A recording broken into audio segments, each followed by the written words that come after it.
നമസ്കാരം, ഞാൻ doctor Anjali. I M Ayurveda consultant working with Ayush Shakti in Mumbai. ഇന്ന് ഞാനിവിടെ പറയാൻ പോകുന്ന ഒരു ടോപ്പിക്ക് അധികം ആളുകൾക്ക് പരിചയമില്ലാത്ത ഒരു ഉണങ്ങിയിട്ടുള്ള ചെടിയുടെ ഔഷധ ഗുണങ്ങളെ കുറിച്ചിട്ടാണ് പറയാനായിട്ട് പോകുന്നത്. മറ്റൊന്നുമല്ല, ഉണങ്ങിയിട്ടുള്ള തുളസി ചെടിയുടെ ഉപയോഗ ഗുണങ്ങൾ.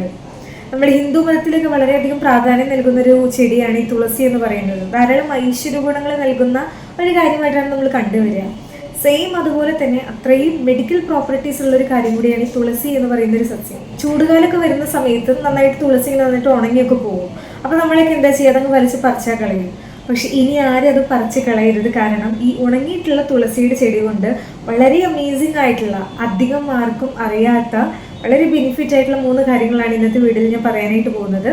അപ്പോൾ അതെന്താണ് ആ കാര്യങ്ങൾ, എങ്ങനെയൊക്കെയാണ് നമ്മളത് ഉപയോഗിക്കേണ്ടതെന്നല്ല, എല്ലാ കാര്യങ്ങളും അറിയാനായിട്ട് നമുക്ക് വീഡിയോയിലേക്ക് കിടക്കാം. ആരും സ്കിപ്പ് ചെയ്യരുത്. കാരണം ധാരാളം ആളുകൾക്ക് ബെനിഫിറ്റ് നൽകുന്ന ഒരു കാര്യമാണ്. അപ്പോൾ എന്താണെന്ന് അറിയാനായിട്ട് നമുക്ക് വീഡിയോയിലേക്ക് കിടക്കാം. ഇതിനായിട്ട് നമ്മളിവിടെ ചെയ്യേണ്ടത്, ഇതേപോലെ നമ്മുടെ കയ്യിൽ ഉണങ്ങിയിട്ടുള്ള തുളസിയുടെ ചെടി ഉണ്ടെങ്കിൽ അത് നന്നായിട്ട് നമ്മൾ കഴുകി വൃത്തിയാക്കാനായിട്ട് ശ്രദ്ധിക്കണം. കഴുകി വൃത്തിയാക്കിയതിന് ശേഷം മാത്രം നിങ്ങൾ ഉപയോഗിക്കുക. കാരണം ഇതുകൊണ്ട് നമ്മൾ കുറച്ചുള്ളിലേക്ക് കഴിക്കേണ്ട കാര്യങ്ങൾ ഉണ്ടാക്കുന്നത് കൊണ്ട് കഴുകിയതിന് ശേഷം മാത്രമേ നമ്മൾ ഉപയോഗിക്കാനായിട്ട് പാടുള്ളൂ. എന്നിട്ട് ഒരു 3-4 ദിവസം നന്നായിട്ട് വെയിലത്ത് വെച്ചിട്ട് ഉണക്കുക. അതിൻ്റെ ഉള്ളിലത്തെ നീരൊക്കെ, വെള്ളമൊക്കെ ഉണ്ടെങ്കിൽ അത് നന്നായിട്ട് പോകാനായിട്ട് നമ്മൾ ശ്രദ്ധിക്കണം. അതുകൊണ്ട് ഒരു 3-4 ദിവസം നന്നായിട്ട് വെയിലത്ത് വെച്ച് ഉണക്കിയിട്ട് ചെറിയ ചെറിയ പീസസ് ആക്കിയിട്ട് നമുക്ക് അതിൻ്റെ പൊടിയാണ് ഉണ്ടാക്കേണ്ടത്. പൊടിയായിട്ട് ഉണ്ടാക്കണം എന്നുണ്ടെങ്കിൽ നിങ്ങൾ ഡയറക്റ്റ്ലി കൊണ്ടിട്ട് മിക്സിയിൽ കൊണ്ട് ഇടരുത്. കാരണം മിക്സി നാശാവാനുള്ള സാധ്യത ഉണ്ടാകും. അപ്പം നമ്മൾ ആദ്യം ഒരു ചെറിയ ചെറിയ പീസസ് ആക്കിയിട്ട് ഒരു ഇടിപ്പൊടി കല്ലുണ്ടാവും, അതിലിട്ട് നന്നായിട്ട് മിക്സ് ആക്കുക. അതിന് ശേഷം നന്നായിട്ട് സോഫ്റ്റ് ആയിട്ട് വരുമ്പോൾ ശേഷം നമ്മളൊരു മിക്സിയുടെ ജാറിലിട്ട് പൊടിക്കുകയാണെങ്കിൽ അത് വളരെ ഈസി ആയിട്ട് പൊടിഞ്ഞു കിട്ടും. എന്നിട്ട് നന്നായിട്ട് പൊടിച്ചെടുത്ത് ഇതേപോലെ നമ്മൾ അരിച്ച് ഒരു പൗഡർ ആക്കിയിട്ട് നമ്മൾ എടുക്കണം. നമ്മളിവിടെ 3 കാര്യങ്ങളാണ് ഉണ്ടാക്കി വെച്ചിരിക്കുന്നത്. ഒന്നാമത്തെ ഒരു കാര്യം എന്ന് പറഞ്ഞു കഴിഞ്ഞാൽ നന്നായിട്ട് പൊടിയാക്കി വെച്ചിട്ടുള്ളൊരു ഭാഗം. രണ്ടാമെന്ന് പറഞ്ഞു കഴിഞ്ഞാൽ ഈ അധികം പൊടിയാത്ത ഭാഗത്തിൽ നമ്മൾ റോസ് പെറ്റൽസ് ഒക്കെ ഇട്ട് വെച്ചിരിക്കുന്നത്. മൂന്നാമത്തേന്ന് പറയുമ്പോൾ അധികം പൊടിയാകത്തിൽ നിന്ന് മാറ്റി വെച്ചിട്ടുള്ളൊരു ഭാഗം. അപ്പോൾ ഇങ്ങനെ ഈ 3 ഭാഗങ്ങൾ നമ്മളൊരു റെഡിയാക്കിയിട്ടുണ്ട്. ഇനി ഇത് എങ്ങനെയൊക്കെയാണ് ഉപയോഗിക്കുക, ഇതിൻ്റെ യൂസസ് എന്തൊക്കെയാണെന്ന് നോക്കിക്കഴിഞ്ഞ് കഴിഞ്ഞാൽ, ഒന്നാമത്തെ ഒരു യൂസ് എന്ന് പറഞ്ഞു കഴിഞ്ഞാൽ, ഇപ്പോൾ നമ്മുടെ വീട്ടിൽ ചായയൊക്കെ ഉണ്ടാക്കുകയാണെന്ന് വയ്ക്കുക.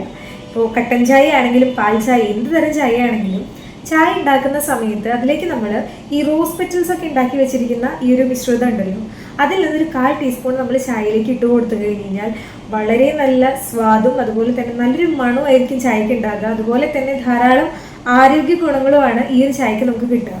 ഇപ്പോൾ തുടരെയായിട്ട് ഇങ്ങനെ ചുമ, കഫക്കെട്ടൊക്കെ ഫേസ് ചെയ്യുന്ന ആളുകൾക്കൊക്കെ ആണെങ്കിൽ നമ്മൾ നിത്യവും ചായ കുടിക്കുന്നതിൻ്റെ കൂടെ ഈ ഒരു കാര്യം കൂടി ചേർക്കുകയാണെങ്കിൽ, തുളസിക്ക് അറിയാമല്ലോ, നമ്മൾ നോർമലായിട്ട് ചുമയൊക്കെ വരുന്ന സമയത്ത് തുളസിയൊക്കെ ഇട്ടിട്ടുള്ള കഷായം ഉണ്ടാക്കാറുണ്ട്. സെയിം അതേ ഒരു ബെനിഫിറ്റ് തന്നെയായിരിക്കും നമ്മൾ ഇങ്ങനെ ചായ കുടിക്കുമ്പോഴും. അപ്പോൾ ആദ്യത്തെ ഒരു ബെനിഫിറ്റാണ് ചായയൊക്കെ ഉണ്ടാക്കുന്ന സമയത്ത് നമുക്ക് ഈ ഒരു ഉണങ്ങിയ തുളസിയുടെ കമ്പനി നല്ല രീതിയിൽ യൂസ് ചെയ്യാൻ പറ്റുന്ന ഒരു കാര്യം. ഇനി രണ്ടാമത്തെ ഒരു റെമഡി നമ്മൾ നോക്കുകയാണെങ്കിൽ, രണ്ടാമത്തെ ഒരു യൂസ് നമ്മൾ നോക്കുകയാണെങ്കിൽ, നേരത്തെ പറഞ്ഞതുപോലെ നമുക്ക് നന്നായിട്ട് ചുമയും അതുപോലെ തന്നെ ജലദോഷമൊക്കെ വരുന്ന സമയത്ത് പലതരം ഹോം റെമഡീസ് നമ്മൾ ട്രൈ ചെയ്യാറുണ്ട്.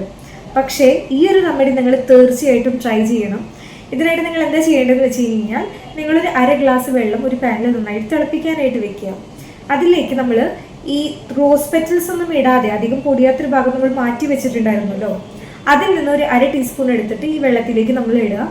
വേണമെങ്കിൽ നമുക്ക് ഈ റോസ് പെറ്റൽസ് ഒക്കെ ഉണ്ടാക്കി വെച്ചിരിക്കുന്ന ഭാഗത്ത് നിന്ന് കുറച്ചൊരു ഭാഗം നമുക്ക് അതിൽ ആഡ് ചെയ്യുന്നതാണ്, കുഴപ്പമില്ല. ശേഷം അതിലേക്ക് 4 കുരുമുളക്, ചെറിയൊരു പീസ് ശർക്കര, വേണമെങ്കിൽ കുറച്ച് ഇഞ്ചി ചതച്ചൊന്നും കൂടി ഇടാം.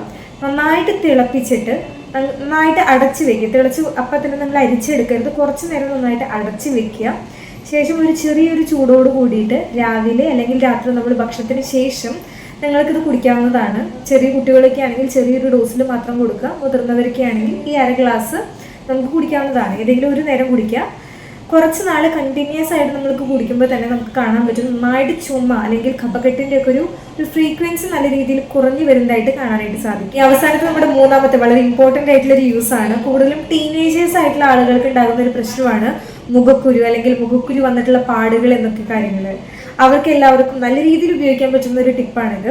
ഇതിനായിട്ട് നിങ്ങൾ ചെയ്യേണ്ടത്, നമ്മൾ നന്നായിട്ട് പൊടിച്ച് വെച്ചിട്ടുള്ള തുളസിയുടെ ഈ കമ്പിൻ്റെ പൗഡർ ഉണ്ടാവുമല്ലോ, അത് നമ്മൾ കുറച്ച് എടുത്തിട്ട് നമുക്ക് ആവശ്യത്തിനനുസരിച്ച് നമ്മൾ കുറച്ച് എടുക്കാം. ശേഷം അതിലേക്ക് കുറച്ച് മുൾട്ടാണി മിട്ടിയുടെ പൗഡറും, നമുക്കത് മിക്സ് ചെയ്യാനായിട്ട് നമ്മൾ റോസ് വാട്ടർ അല്ലെങ്കിൽ പച്ചപ്പാലാണെങ്കിൽ അത് ഉപയോഗിക്കാം. ഏതെങ്കിലും ഒന്ന് ഉപയോഗിച്ചിട്ട് നന്നായിട്ട് പേസ്റ്റാക്കി നമുക്ക് എവിടേക്കാണ് കുരു അല്ലെങ്കിൽ പാടുള്ളതെന്ന് വെച്ച് കഴിഞ്ഞാൽ അവിടെ നന്നായിട്ട് പുരട്ടിയിട്ട് ഉണങ്ങുന്നത് വരെ വെക്കുക. ശേഷം കുറച്ച് തണുത്ത വെള്ളത്തിൽ നന്നായിട്ട് മുഖം കഴുകാവുന്നതാണ്. അപ്പം നിങ്ങൾക്ക് മുഖക്കുരുവിൻ്റെ പ്രശ്നങ്ങൾ വളരെ കൂടുതലായിട്ടുണ്ടെങ്കിൽ നിരന്തരമായിട്ട് ഉപയോഗിക്കുക. മീഡിയം ആയിട്ടുള്ളതെന്നുണ്ടെങ്കിൽ ആഴ്ചയിൽ 2-3 വട്ടം മാത്രം ഉപയോഗിച്ചാലും മതി. അപ്പം ഇത് നമ്മളിവിടെ ചെയ്യുന്ന സമയത്ത് നമുക്ക് കാണാനായിട്ട് സാധിക്കും. മുഖത്ത് നല്ലൊരു തണവും അതുപോലെ തന്നെ തുളസിയുടെ ആന്റി ഫംഗൽ പ്രോപ്പർട്ടി ഉള്ളത് കൊണ്ട് തന്നെ കുരുക്കൾ പതുക്കെ പതുക്കെ കുറയുന്നത് നമുക്ക് കാണാനായിട്ട് സാധിക്കും. ഇവിടെ പറഞ്ഞിട്ടുള്ള ഈ 3 ടിപ്സ്, 3 യൂസസ് എന്ന് പറയുന്നത് വളരെ റെയർ ആയിട്ട് പലർക്കും അറിയാവുന്ന കുറച്ച് കാര്യങ്ങളാണ്. നിങ്ങൾ തീർച്ചയായിട്ടും ട്രൈ ചെയ്യാനായിട്ട് ശ്രദ്ധിക്കണം.